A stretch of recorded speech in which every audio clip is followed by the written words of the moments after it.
Hello, church family. Welcome to another episode of Hymn Time. This week we're celebrating Holy Week, and hopefully you've gotten a chance to view the Maundy, Thursday, and Good Friday services. If not, those are each available on our YouTube channel. I sing hymns in each of those services as well. So what do we call the Saturday before Easter? We don't really talk about it in our church, nor do we observe it. But believe it or not, it does have a name, Holy Saturday, or sometimes Black Saturday. Let's see what our friends, the Roman Catholics, have to say about it. From the Roman Missal. On Holy Saturday, the Church waits at the Lord's tomb in prayer and fasting, meditating on his passion and death, and on his descent into hell, and awaiting his resurrection. The Church abstains from the sacrifice of the Mass, with the sacred table left bare, until after the solemn vigil, that is, the anticipation by night of the resurrection, when the time comes for paschal joys, the abundance of which overflows to occupy 50 days. A few things to consider here. First, hell in this context just means death, the same meaning as our Apostles' Creed. Second, remember that in Jesus' time, and even now, the Jewish Sabbath is from sundown on Friday until sundown on Saturday. There were strict rules for what could and couldn't be done on the Sabbath. In a way, we are all unintentionally observing the original Sabbath right now by sheltering in place. At the time of Jesus' crucifixion, his followers would have been both mournful over his excruciating torture and death, but also mindful of the Sabbath. This is why he was rushed into a tomb after his body was lowered from the cross. It would have violated the Sabbath to be out and about, including holding a funeral for a friend.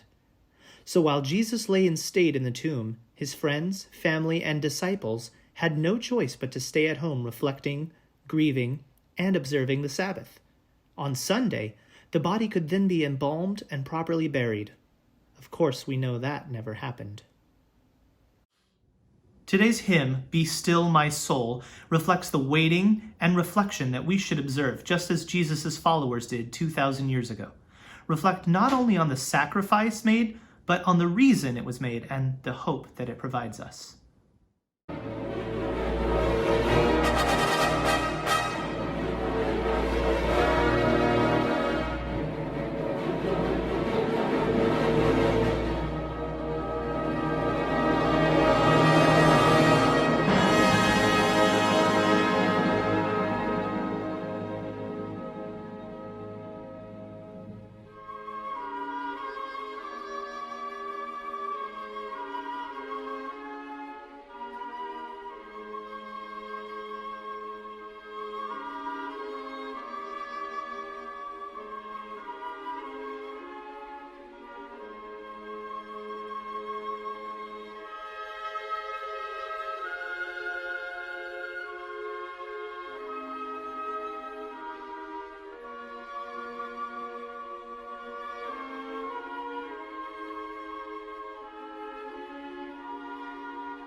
Our hymn today comes from the late Romantic era music repertoire and was originally not intended as a hymn. It was originally entitled Finlandia, an orchestral tone poem written by Finland's greatest composer, Jean Sibelius. Sibelius was born in Amelina in 1865, back when Finland was a part of the Russian Empire.